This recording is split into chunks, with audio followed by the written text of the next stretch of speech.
राधे राधे, जय माता की भक्तों। आप सभी का स्वागत करती हूँ स्पिरिचुअल ज्ञान साधना में और आप सभी से अनुरोध करती हूँ कि स्पिरिचुअल ज्ञान साधना को सब्सक्राइब कर लीजिए और बेल आइकन को प्रेस कर दीजिए ताकि आपको नई नई वीडियोस का नोटिफिकेशन। ओम गंग गणपतये नमः। जय माता की राधे राधे भक्तों, कैसे हैं आप सभी लोग। आशा करते हैं सभी लोग बहुत अच्छे होंगे। बताने के लिए कमेंट में जय माता की राधे राधे अवश्य ही लिखिएगा।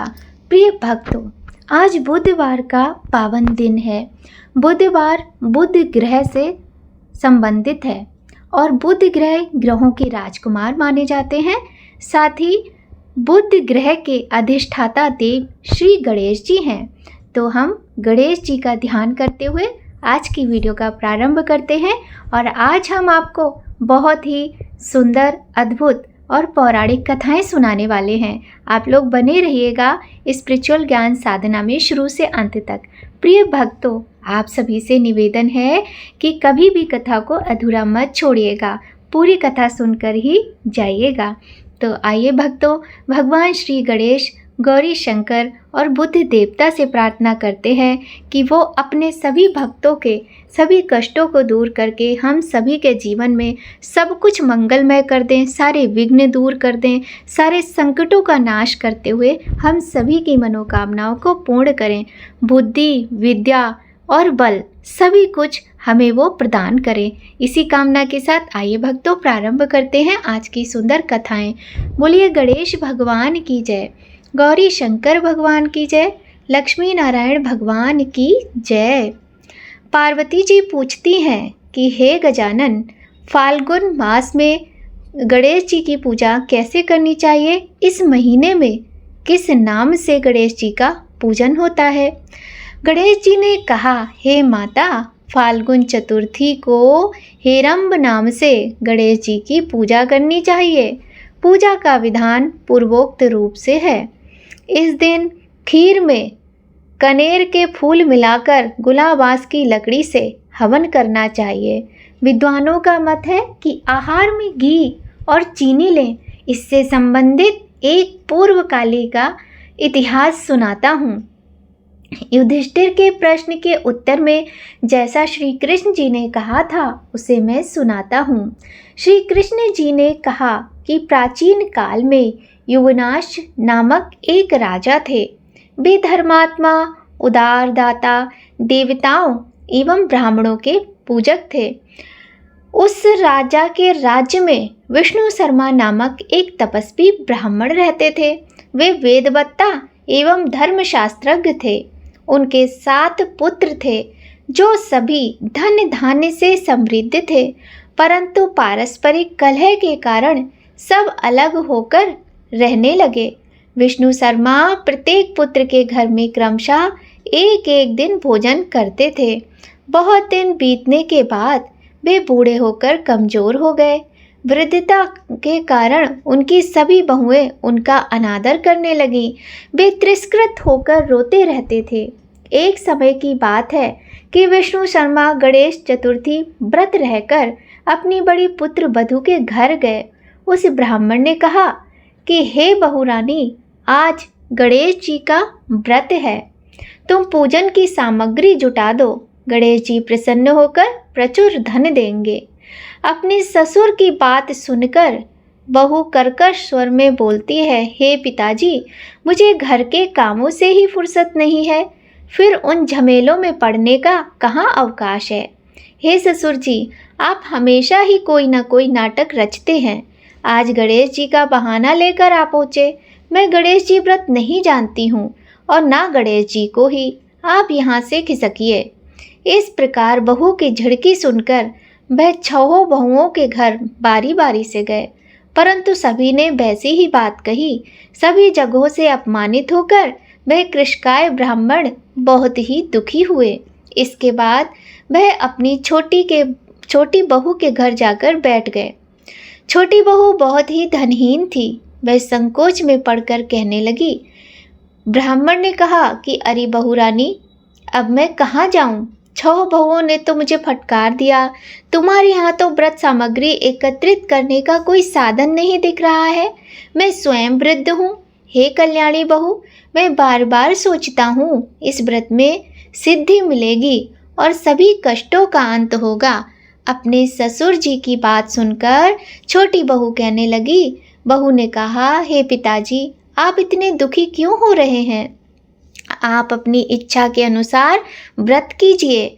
मैं भी आपके साथ संकट नाशक व्रत को करूंगी। इससे हमारे दुखों का निवारण होगा। इतना कहकर छोटी बहू घर के बाहर जाकर भिक्षा मांग लाई और अपने ससुर के लिए अलग अलग लड्डू बनाए। चंदन, फूल, धूप, अक्षत, फल, दीप, नैवेद्य और तांबूल उसने सब अलग अलग करके ससुर जी के साथ पूजन किया। पूजन के बाद उसने ससुर जी को सम्मान पूर्वक भोजन कराया। भोजन के अभाव में स्वयं कुछ भी ना खाकर निराहार रही। हे देवी, अर्धरात्रि के बाद उसके ससुर विष्णु शर्मा को दस्त होने लगे, जिससे उनके दोनों पैरों पर छींटे पड़ गए। उसने ससुर के पैर धुलाकर पोछे। वह शोक करने लगी कि मुझे हतभागिनी के कारण आपकी ऐसी दशा हुई। हे पिताजी, रात को अब मैं कहाँ जाऊँ? मुझे आप कोई उपाय बताइए। रात भर विलाप करते रहने के कारण अनजाने में उसका जागरण भी हो गया और फिर सुबह हुई। छोटी बहू क्या देखती है कि उसके घर में हीरे, मोती और मणियों का ढेर पड़ा है, जिससे घर प्रकाशित हो रहा था। अब उसके ससुर जी के दस्त भी बंद हो चुके थे। उनकी तबीयत एकदम अच्छी हो गई थी। आश्चर्य में पड़कर वह अपने ससुर जी से पूछने लगी, यह क्या बात है? ये संपत्ति किसकी है? अरे, इतना मणि मूंगा मेरे घर में कहाँ से आ गया? हे पिताजी, क्या कोई हम लोगों को चोरी में फंसाने के उद्देश्य से तो घर में नहीं डाल गया? अपनी बहू की बात सुनकर ब्राह्मण कहने लगे कि हे कल्याणी, यह सब तुम्हारी श्रद्धा का फल है। तुम्हारी भक्ति से गणेश जी तुम पर प्रसन्न हो गए हैं। इस व्रत के प्रभाव से ही गणेश जी ने तुम्हें इतनी संपत्ति दी है। बहू कहने लगी कि हे पिताजी, आप धन्य हैं। आपकी कृपा से ही मैं अतुल संपत्ति की स्वामिनी बनी हूँ और आपकी कृपा से मैं धन्य हो गई। इस प्रकार वह ससुर जी से बार बार कहने लगी। अब छोटी बहू के घर में अपार संपत्ति देखकर अन्य बहुओं के क्रोध की सीमा न रही। उन्होंने कहा कि बूढ़े अपनी संपूर्ण संचित धन को इसी को दे डाला है। बंधुओं के पारस्परिक कलह को देखकर विष्णु शर्मा डरकर कहने लगे कि इसमें मेरा कोई दोष नहीं है। केवल इस व्रत के प्रभाव से गणेश जी ने प्रसन्न होकर छोटी बहू को यह सब दिया है। गणेश जी ने कुबेर जैसी संपत्ति प्रदान की है। हे बहुओं, मैं तो पहले तुम्हारे घर ही गया था और तुम्हारे घर जाकर व्रत अनुष्ठान का अनुरोध भी किया था, परंतु तुम लोगों ने मुझे दुत्कार दिया। छोटी बहू ने भिक्षा मांगकर पूजन सामग्री जुटाई। इसके करने से गणेश जी ने प्रसन्न होकर संपत्ति प्रदान की है। गणेश जी कहते हैं कि हे गिरिराज कुमारी, उस ब्राह्मण के 6 पुत्र दरिद्र, रोगी और दुखी हो गए। केवल छोटा पुत्र ही इंद्र के समान भाग्यशाली बन बैठा। वे 6 आपस में होड़ करते हुए फाल्गुन कृष्ण चतुर्थी व्रत करने लगे। इस व्रत के करने से वह सब भी क्रमशः धनवान बनते गए। इसी प्रकार दूसरे लोग भी जो इस व्रत को करेंगे, उनका घर भी धन धान्य से भरा पूरा ही रहेगा। श्री कृष्ण जी कहते हैं कि हे पुरुषोत्तम युधिष्ठिर, गणेश चतुर्थी व्रत के प्रभाव से राज्य की कामना वाले को राज्य की प्राप्ति होती है। इसलिए हे राजन, आप भी इस व्रत को शीघ्र ही कीजिए। फलस्वरूप आप कष्टों से छूटकर राज्य का सुख भोगेंगे।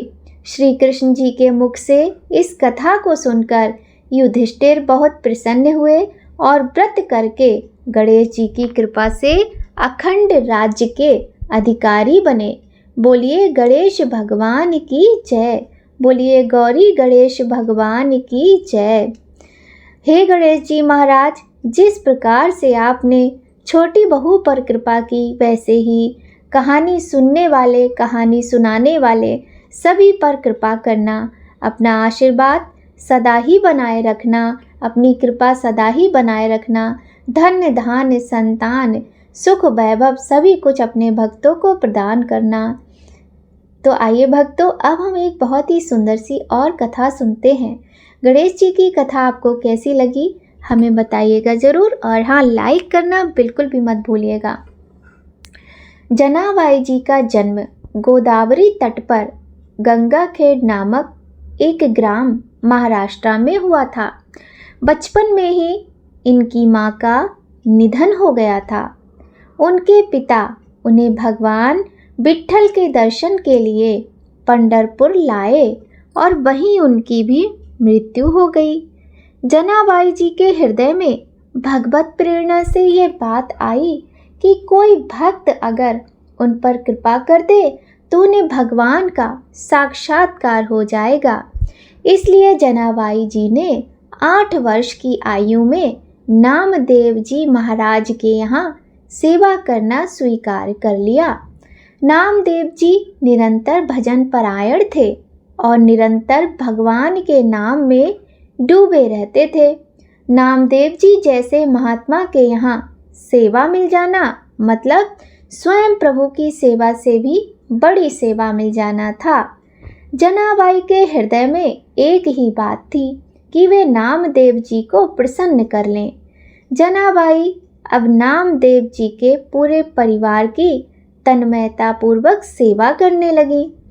वह उनके घर के सभी कार्य जैसे कपड़े धोना, आटा पीसना, भोग तैयार करना, बर्तन मांजना, झाड़ू पोछा करना इत्यादि सब कुछ स्वयं करने लगी। जनाबाई को सेवा में बड़ा आनंद आने लगा। नामदेव जी की सेवा और संग के प्रभाव से उनका निरंतर जाप चलने लगा। जो नामदेव जी जप और कीर्तन करते थे वही जनाबाई जी भी कीर्तन और नाम स्मरण करने लगी। नाम स्मरण करते करते कभी जब वह पोछा लगा रही होती तो एकदम से उनके हाथ रुक जाते और अश्रु चलने लगते और प्रभु के लिए विकलता प्रकट होने लगी।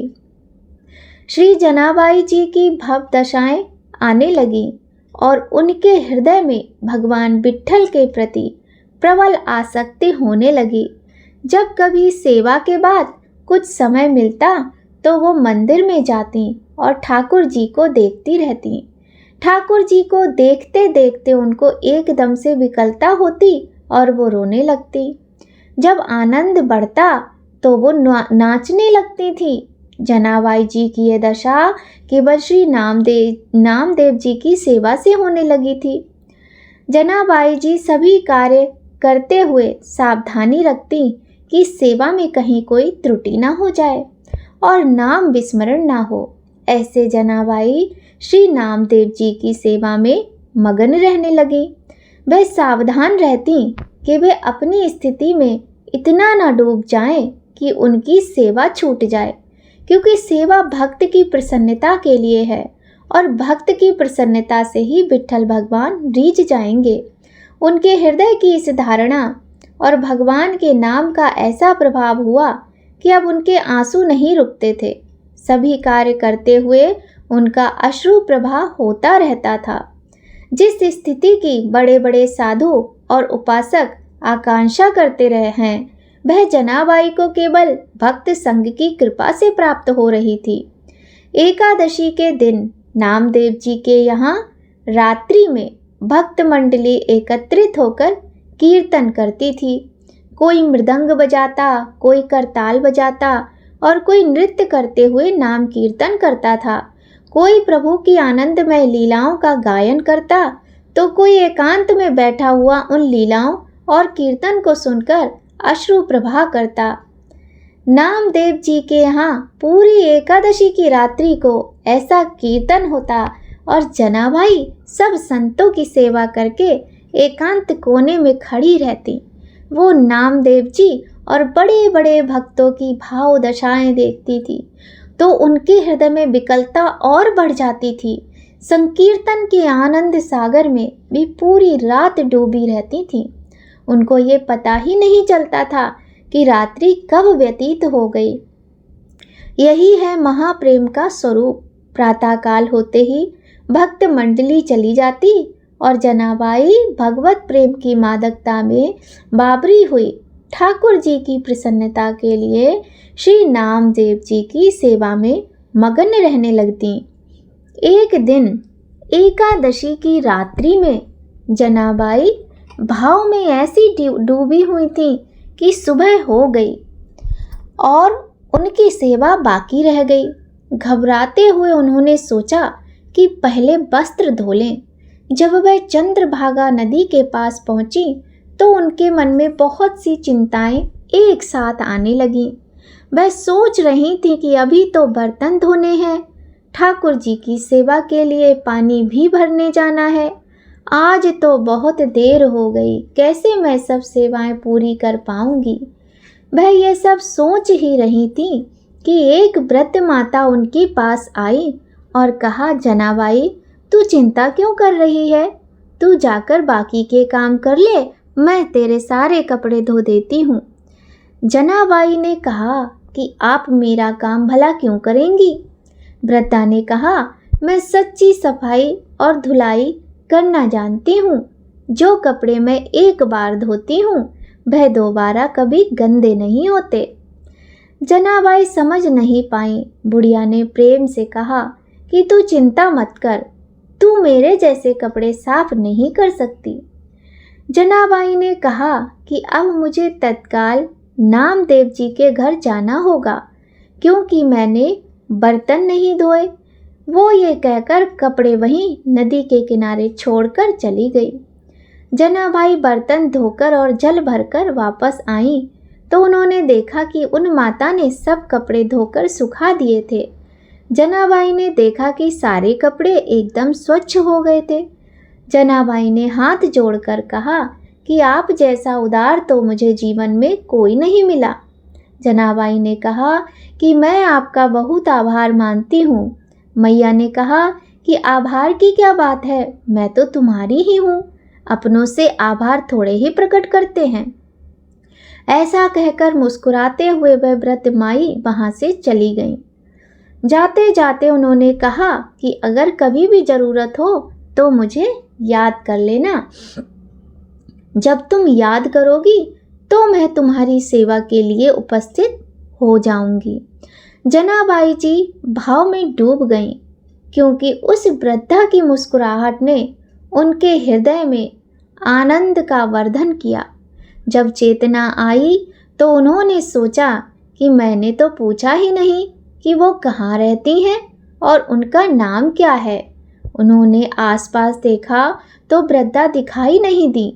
अब तो उनके हृदय में विकलता हुई कि शरीर तो इतना वृद्ध था उनका, फिर कैसे वो हवा की तरह भाग गई, भला वे कौन हो सकती हैं। जनाबाई सब कपड़े लेकर घर पहुंची। उनका हृदय व्याकुल था कि आखिरकार वे वृद्धा कौन थी और वो अपनी मुस्कुराहट से कैसा जादू कर गई कि मेरा चित्त बार बार उन्हीं का चिंतन कर रहा है। जनाबाई गदगद कंठ से नामदेव जी के समीप गईं और उनको पूरी घटना सुनाई। नामदेव जी ने तत्काल जनाबाई जी से कहा, अरे वह कोई और नहीं था, वह तो विट्ठल ही थे। नामदेव जी को आश्चर्य हुआ कि विट्ठल जी जनाबाई से कितना प्रेम करते हैं कि उन्होंने स्वयं आकर सबके कपड़े धो दिए। कैसा महिमा में स्वरूप है भक्ति का। श्री नामदेव जी ने कहा, जनाबाई तेरे तो अहो भाग्य हैं कि तेरे ऊपर ठाकुर की कृपा हुई, तू समझ नहीं पाई। अब तो जनाबाई के हृदय में और प्रणय कोप बढ़ गया कि प्रभु आए भी और ऐसे छलिया रूप लेकर आए। जनाबाई रोने लगी कि इतने छलिया हो कि आप आए भी और मुझे परिचय भी नहीं मिल पाया, और दूसरी बात कि आपने मेरे लिए इतना कष्ट सहा, मेरे लिए इतने सारे कपड़े धोए। प्रभु सदैव अपने भक्त के पीछे पीछे घूमते हैं। परम स्वतंत्र ईश्वर को अगर कोई बांध सकता है तो वह केवल उनके भक्त। एक बार जनाबाई प्रेम में मगन होकर झाड़ू लगा रही थी और उन्होंने कूड़े का ढेर लगाया। जब वह कूड़ा भरने के लिए आई तो उन्होंने देखा कि टोकरी लिए हुए प्रभु खुद कूड़ा भर रहे थे। अब तो बुढ़िया के रूप में नहीं आते थे, अब वह साक्षात विट्ठल के रूप में आते थे। चक्की में आटा पीसते हुए जनाबाई कभी कभी पद गाते हुए भाव में डूब जाती और इस कारण से चक्की रुक जाती। सेवा में कहीं देर न हो जाए इसलिए ठाकुर जी स्वयं आकर चक्की पीसने लगते। प्रभु जनाबाई का अभंग सुनते रहते और जनाबाई भी प्रेम में मगन रहती। जनाबाई जी घर में जब झाड़ू लगाती तो कचरा स्वयं विट्ठल उठाते। वह टोकरी को सर पर रखकर जनाबाई जी के पीछे पीछे डोलते थे। भक्ति की कैसी अद्भुत महिमा है। भक्त की भक्ति से प्रभु अधीन हो जाते हैं। बार बार विट्ठल जी यही कहते कि जनाबाई मैं तुम्हारा ऋणी हूँ, मैं कैसे यह ऋण उतार सकता हूँ, मुझे बताओ। तुम मेरे भक्त नामदेव जी की सेवा करती हो। जनाबाई अगर ओखली में धान कूटती तो प्रभु सामने होकर मुस्कुराते रहते। ये सब भक्त नामदेव जी की कृपा से हुआ। वे कहती कि जब मैं नामदेव जी की दासी बनी, जब उनकी सेवा की तो मैंने पाया कि दूसरा कोई है ही नहीं, एकमात्र मेरे विट्ठल ही चराचर जगत में व्याप्त हैं। वो सदैव मेरे सहयोग में हैं, मेरी सेवा में मेरे समीप हैं। ये सब मैं नामदेव जी की दास्ता से जान पाई। प्रभु मेरे पीछे पीछे डोल रहे हैं, ये सिर्फ नामदेव जी की दास्ता के कारण हुआ है। एक दिन भगवान विट्ठल का बहुत महंगा आभूषण चोरी हो गया। जनाबाई जी सेवा करने के लिए मंदिर जाती थी। सबको संदेह हो गया कि जनाबाई जी ने ही वो आभूषण चोरी किया होगा और ये बात फैल गई। जनाबाई को लोग कलंकित करने लगे कि ये बहुत भक्त बनती है, लेकिन देखो इसने ठाकुर जी का आभूषण चुरा लिया। जनाबाई जी को सभा में बुलाया गया और पूछा कि तुमने वो हार चुराया है क्या? जनाबाई ने कहा कि मेरे प्राण धन श्री विट्ठल भगवान हैं, मैं उनका हार क्यों चुराऊंगी? वह खुद मेरे हैं, मुझे हार चुराने की क्या आवश्यकता है? भक्त की भावनाओं को तो कोई भक्त ही समझ सकता है। जनाबाई जी ने शपथ खाकर कहा कि मैंने ये रत्न का आभूषण नहीं चुराया है। किसी ने जनाबाई की बात पर विश्वास नहीं किया। राजा ने जनाबाई को सूली की सजा दे दी। सूली पर चढ़ाने के लिए जनाबाई को हाथ बांधकर चंद्रभागा नदी के तट पर ले जाया गया। जनाबाई जी के हृदय में आया कि बहुत बढ़िया, जैसी विट्ठल जी की इच्छा। वह बस विट्ठल विट्ठल जपने लगी। जैसे जैसे वो विट्ठल बोलती वैसे वैसे सूली पिघलती जाती। ऐसा होते होते पूरी सूली पिघल गई। सब आश्चर्यचकित हो गए। राज सैनिकों ने जनाबाई को प्रणाम किया और उनसे क्षमा मांगी। यह लीला दो प्रभाव दिखाने के लिए हुई। पहली, जनाबाई जी को कोई भय नहीं था, क्योंकि वह सोच रही थी कि सूली की सजा मेरे प्रीतम का विधान है और मेरे प्रीतम के मिलने के लिए अब यह शरीर छूटने वाला है, तो कोई भय नहीं। और दूसरी बात ये कि एक भक्त कितनी महिमा से युक्त होता है, जिससे प्रभु दिखाते हैं कि उनके भक्त को प्रकृति का भी कोई प्रहार विचलित नहीं कर सकता, नष्ट नहीं कर सकता। एक बार श्री नामदेव जी के दर्शन के लिए कबीरदास जा रहे थे। उन्होंने देखा कि कुछ शोरगुल हो रहा है, तो किसी से पूछा कि क्या हो रहा है। उन्हें बताया गया कि जनाबाई जी किसी स्त्री से लड़ रही हैं। कबीरदास जी ने पूछा कि ये जनाबाई कौन है, तो उन्हें बताया गया कि वह नामदेव जी के सेवा में रहती हैं। वे नज़दीक गए तो पता लगा कि लड़ाई गोबर के कंडों पर हो रही है। उनके विचार आया मन में कि एक भक्त कंडों के लिए कैसे लड़ सकता है। ऐसे ही आनंद मगन होकर उनका झगड़ा सुनने लगे। दूसरी स्त्री कह रही थी कंडा मेरा है, जनाबाई ने कहा, नहीं, कंडा मेरा है। उस स्त्री ने जनाबाई से पूछा कि तेरे कंडे की पहचान क्या है। जनाबाई जी ने बोला कि कान में लगा के सुनो, मेरा कंडा बोल रहा है विट्ठल विट्ठल। अब यह आश्चर्य की बात है, जड़ वस्तु से नाम गूंजने लगा। जब सामने वाली स्त्री ने भी सहमति दी कि कंडे से विट्ठल विट्ठल सुनाई दे रहा है, तो कबीरदास जी को भी लगा कि भाई देखा जाए यह बात कितनी सच है। कबीरदास जी ने भी कंडे को कान पर लगाया तो विट्ठल विट्ठल सुनाई दिया। उन्होंने जनाबाई जी के चरणों में प्रणाम किया। कबीरदास जी ने सोचा कि कितने महान हैं नामदेव जी कि उनकी सेवा में रहने वाली दासी के भी ऐसे महान गुण हैं कि जिस चीज़ को उन्होंने छू लिया वो विट्ठल विट्ठल बोलने लगी। जनाबाई जी की नामदेव जी से ऐसी तन्मयता हो गई थी कि जब नामदेव जी ने समाधि ली तो ठीक उसी दिन कीर्तन करते हुए जनाबाई जी भी विट्ठल भगवान में विलीन हो गईं। भक्तों के चरणों का जो आश्रय लेता है उसके सारे विकार नष्ट करके प्रभु उसे भगवत अनुराग में रंग देते हैं। बोलिए भक्तों जनाबाई जी और नामदेव जी की जय। बोलिए विट्ठल भगवान की जय। किसी भक्त की सेवकाई से प्रभु कितने प्रसन्न होते हैं और भक्तों के प्रति श्रद्धा रखने से भगवत प्राप्ति कितनी सरल हो जाती है। तो भक्तों, यह थी आज की बहुत ही सुंदर कथाएं। भक्तों, अगर आपको आज की ये वीडियो अच्छी लगी हो तो लाइक ज़रूर कीजिएगा। चैनल पर यदि पहली बार आए हैं तो चैनल को सब्सक्राइब कर लीजिएगा, बेल आइकन को प्रेस कर दीजिएगा ताकि आपको आने वाली महत्वपूर्ण वीडियोस का नोटिफिकेशन सबसे पहले मिले। तो भक्तों, आइए अब हम कर लेते हैं भगवान श्री गणेश जी की वंदना। गाइए गणपति जगवंदन, शंकर सुबन भवानी के नंदन। गाइए गणपति जगवंदन, शंकर सुबन भवानी के नंदन। सिद्धि सदन गज बदन विनायक, कृपा सिंधु सुंदर सबलायक। गाइए गणपति जगवंदन, शंकर सुबन भवानी के नंदन। मोदक प्रिय मुदे मंगल दाता, विद्यावारिधि बुद्धि विधाता।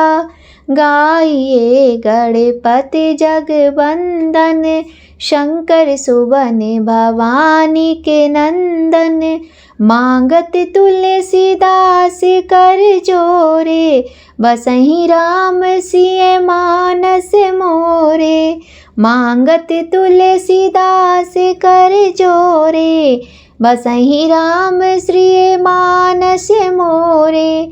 गाइए गणपति जगवंदन, शंकर सुबन भवानी के नंदन।